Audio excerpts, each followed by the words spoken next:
नमस्कार दोस्तों, आज मैं आपको धर्मराज जी की कृपा की कहानी सुनाने जा रही हूँ। प्रेम से बोलिए धर्मराज जी की जय हो। बहुत समय पहले एक गांव में हरिहर नाम का एक ईमानदार किसान रहता था। उसकी दो बेटियां थीं। बड़ी का नाम था सरस्वती और छोटी का नाम था गौरी।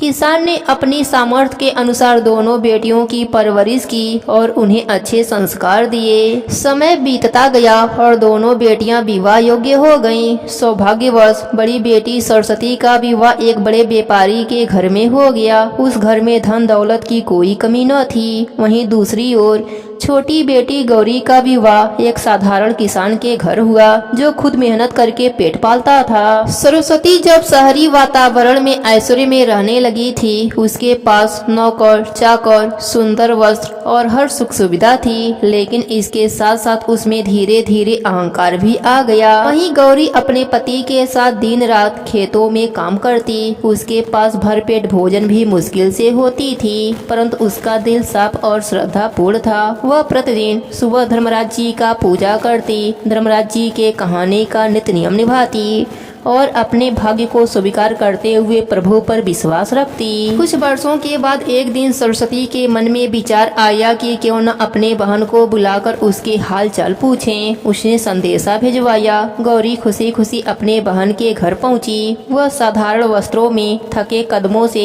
सादगी के साथ आई थी। सरस्वती ने अपने बहन को ऊपर से अपनापन दिखाया, पर भीतर से उसे उसकी गरीबी से घृणा हो रही थी। उसने गौरी को नौकरों वाले कमरे में सुलाया और रूखा व्यवहार किया। भोजन भी बचा खुचा दिया। गौरी ने फिर भी कुछ नहीं कहा। वह मुस्कुराकर सब सहती रही। रात को वह धर्मराज जी की पूजा करके सो गई और बोली, हे धर्मराज जी, आप न्याय के देवता हैं। जो जैसा करे उसे वैसा फल दें। मेरी बहन ने मुझे दुत्कारा, फिर भी मैं उससे द्वेष नहीं करती।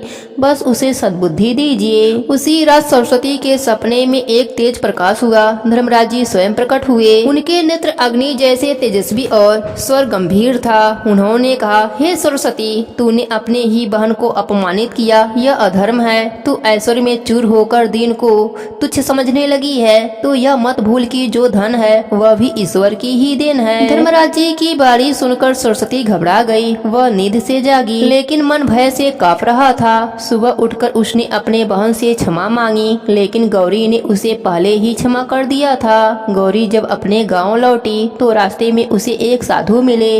वे कोई साधारण साधु नहीं, स्वयं धर्मराज जी ने साधु का रूप धारण किया था। साधु ने कहा, बेटी, तूने अपमान सहकर भी अपने हृदय में किसी के लिए द्वेष नहीं रखा। मैं तुझसे प्रसन्न हूँ। यह ले, यह कृपा कलश ले जा और प्रतिदिन इसका एक बूंद जल अपने घर में छिड़कना। गौरी ने श्रद्धा से कलश ले लिया और रोज उसके जल से घर में छिड़काव करने लगी। कुछ ही दिनों में चमत्कार होने लगे। सूखा खेत हरा भरा हो गया। घर में अन्न से भरे भंडार अपने आप प्रकट हो गए। पशु दूध देने लगे और घर सुख शांति से भर गया। गांव वाले अचंभित थे। जो घर पहले निर्धनता से जूझ रहा था, अब वहां हर ओर समृद्धि थी। गौरी फिर भी विनम्र बनी रही। उसने किसी को भी घमंड नहीं दिखाया। उधर सरस्वती को अपने किए का पछतावा हुआ। वह गौरी के पास गई और कहा, बहन, मैंने तुझे छोटा समझा। अब समझ में आया कि बड़ा वही होता है जिसमें विनम्रता हो, श्रद्धा हो और धर्म का पालन हो। गौरी मुस्कुराई और बोली, दीदी, जो कुछ भी हुआ धर्मराज जी की कृपा से हुआ। उन्होंने मुझे सिखाया कि सच्चा सुख त्याग, श्रद्धा और सहनशीलता में है। अब दोनों बहन मिलकर धर्मराज जी का नित्य नियम निभाने लगी। धर्मराज जी का नित्य नियम निभाने से दोनों बहनों को यह लोक पर सुखों की प्राप्ति हुई और मरने के बाद स्वर्ग लोक का सुख मिला। हे धर्मराज जी महाराज, जैसी कृपा आपने दोनों बहनों पर करी, वैसी ही कृपा आप अपने सभी भक्तों पर करना।